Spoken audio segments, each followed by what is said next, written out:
ಸುರಪತಿಯ ಕಂಡಿದಿರಲು ಸುರಪತಿಯ ಕಂಡಿದಿರಲು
ನಮ್ಮ ಬಗ್ಗೆ ಆಲೋಚನೆ ಮಾಡಿದ್ರೆ ಪ್ರತಿಯ ಮೇಳದಲ್ಲಿರುವ ಕಾಮನು ಎನ್ನುವ ಹಾಗೆ ಪ್ರತಿಯೊಬ್ಬರು ಕೊಂಡಾಡ್ತಾ ಇದ್ದಾರೆ. ಗಂಡ ಹೆಂಡತಿಗೊಂದು ಮೇಳವೇ ಹೌದು, ಆದ್ರೆ ನಮ್ಮ ಮೇಳ ಹಾಗಲ್ಲ.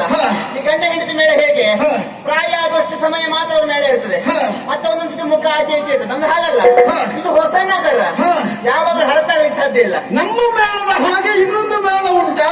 ಇಲ್ಲ ಇಲ್ಲ, ಖಂಡಿತ ಇಲ್ಲ. ನಮ್ಮದೊಂದು ಚಿಕ್ಕ ಮೇಳ, ಇದು ಚೊಕ್ಕ ಮೇಳ. ಕುಸುಮ ನೇತ್ರನ ಮಗ ನಾನು. ನನ್ನ ಬತ್ತಳಿಕೆಯಲ್ಲಿರುವಂತಹ ಶರಗಳು ಕುಸುಮ ಶರಗಳು. ಅರವಿಂದ, ಅಶೋಕ, ತೂತ, ನವಮಲ್ಲಿಕ, ನೀಲೋತ್ಪಲ ಎನ್ನುವಂತಹ ಪಂಚಶರಗಳು. ನನ್ನ ಹೆಸರು ಮನ್ಮಥ, ಮಾರ, ಮೀನಕೇತ ಎನ್ನುವ ಹಾಗೆ. ಹಾಗಿದ್ರೆ ನನ್ನದಾದಂತಹ ವಿಶೇಷತೆ ಏನು?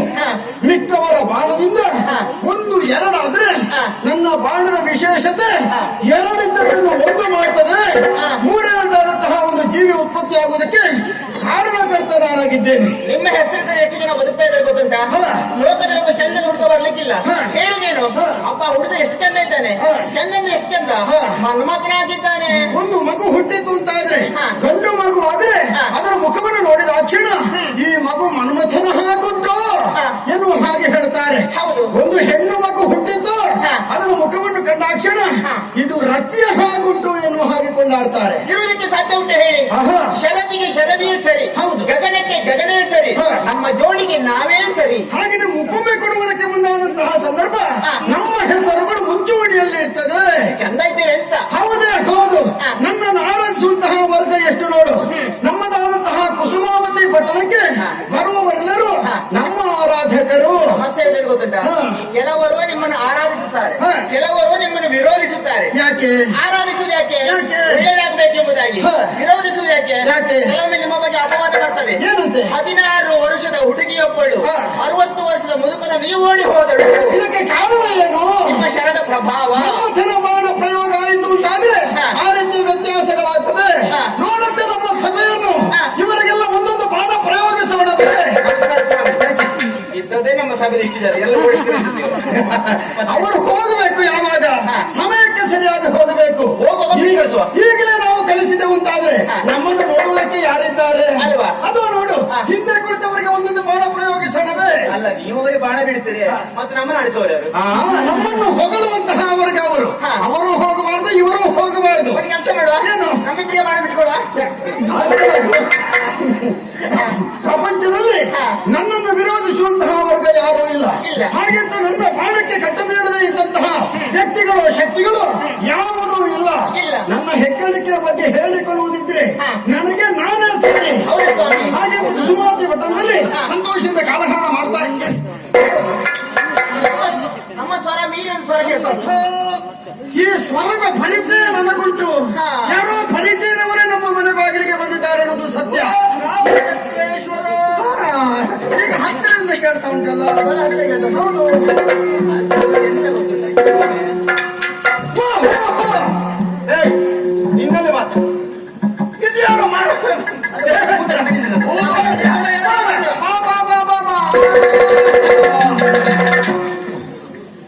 ಏನೆಲ್ಲ ದೃಶ್ಯವನ್ನು ನೋಡುವುದಕ್ಕೆ ಇದೆಯೋ ಅದು ಸುಮ್ಮನೆ ನಿಂತ್ರೆ ಹಾಗೆ ಮಾತಾಡಿದ್ರೆ ಗೊತ್ತಾಗ. ಅಲ್ಲ, ಕರೆದದ್ದು ಯಾರನ್ನು, ನಿನ್ನನ್ನು ಅಪ್ಪಿಟ್ಟದ್ದು ಯಾರನ್ನು? ನನ್ನ ಹೆಂಡತಿಯನ್ನು. ಹೌದಾ? ನಾನು ನನ್ನ ಹೆಂಡತಿಯನ್ನು ಅಪ್ಪಿ ಹಿಡಿದದ್ದು. ನಿನ್ನ ಹೆಂಡತಿಯನ್ನೇ ಅಪ್ಪಿಡಿದುಕೊಳ್ಬೇಕು. ಯಾರ ಹೆಂಡತಿಯನ್ನು ಅಪ್ಪಿಡಿದು ಹೋದ್ರೆ ಆಗಕ್ಕಿಲ್ಲ. ನನಗೆ ಅನುಭವ ಇಲ್ಲ. ನನಗೆ ಅನುಭವ ಇದೆ. ಹಾಗೆಂತ ನನ್ನನ್ನು ಅಪ್ಪಿಕೊಳ್ಳುವಂತಹ ಕೊಡುವುದಕ್ಕಾಗಿ ನಿನ್ನನ್ನು ಹತ್ತಿರಕ್ಕೆ ಕರೆತೆ ಅಂತಾದ್ರೆ ಏನು ನನ್ನ ಅಪ್ಪುಗೆ ನೀನು ಸಿಗಿಲ್ಲ. ಕಾರಣ ಏನು ಗೊತ್ತಾ? ಏನು?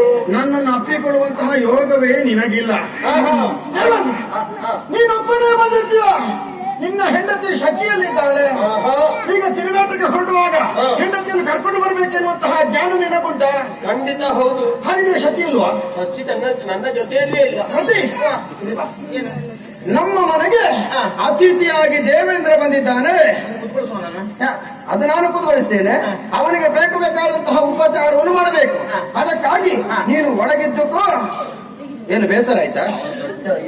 ಮಾತಾಡ್ಲಿಕ್ಕೆ ಪ್ರಾರಂಭಿಸಿದ್ರೆ ನಿಲ್ಲಿಸುದಿಲ್ಲ ಅಂತ ನಾನು ಸರಿ ಮಾಡಿಕೊಂಡು ಹೋಗ್ತೇನೆ, ಗೊತ್ತಾಯ್ತಾ? ನೀನು ಸುಮ್ಮನೆ ಇರು.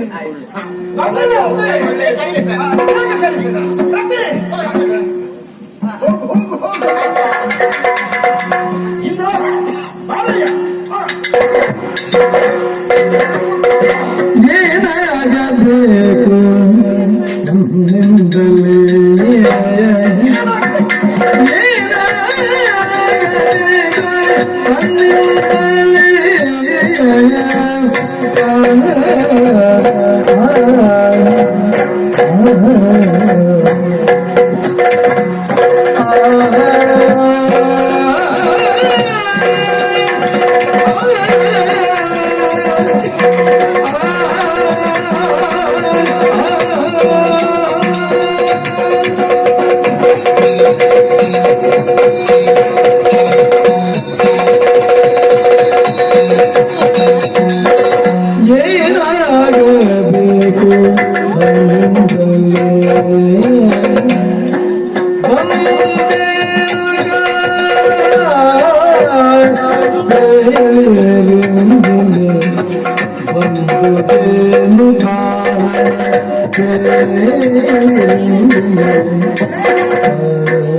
ನಮ್ಮದಾದಂತಹ ಕುಸುಮಾವತಿ ಪಟ್ಟಣಕ್ಕೆ ನಿನ್ನ ಆಗಮನ ಬಂದಂತಹ ನನಗೆ ಯಥೋಚಿತವಾದಂತಹ ಸತ್ಕಾರವನ್ನು ನೀಡಿದ್ದೇನೆ. ಸರಿ. ನೀನು ನೋಡುವಾಗ ಆಶ್ಚರ್ಯವಾಗುತ್ತಾ ಇದೆ. ಹೇಗೆ? ಅಷ್ಟು ಐಶ್ವರ್ಯ ಸಂಪನ್ನನಾಗಿ ಸ್ವರ್ಗಲೋಕದಲ್ಲಿ ಮೆರೆದಾಡ್ತಾ ಇದ್ದಿ ಎನ್ನುವಂತಹ ವರ್ತಮಾನವನ್ನು ಆವಾಗ ನಾವು ಕೇಳ್ತಾ ಇದ್ದವರು.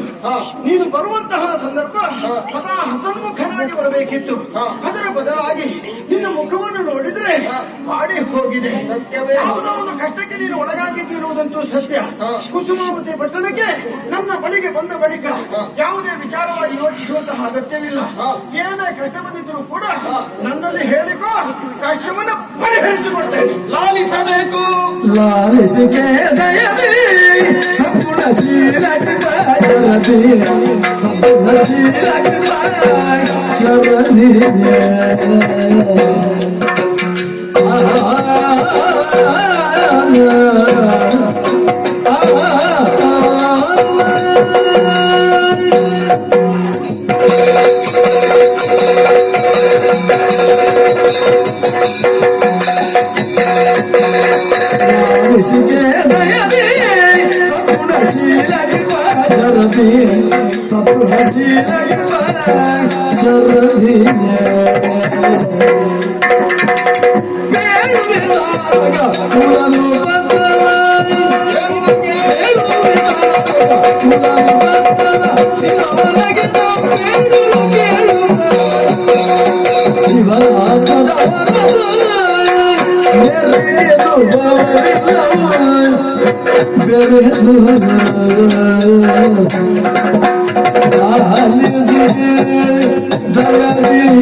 ಸುರಪತಿಯ ಮಾತನ್ನು ಆಲಿಸುತ್ತಾ ನೀವು ಪಶುಪತಿಯ ತಪಸ್ಸನ್ನು ತಿಳಿಸುವುದಕ್ಕಾಗಿ ಹೊರಟಿದ್ದೀರಿ.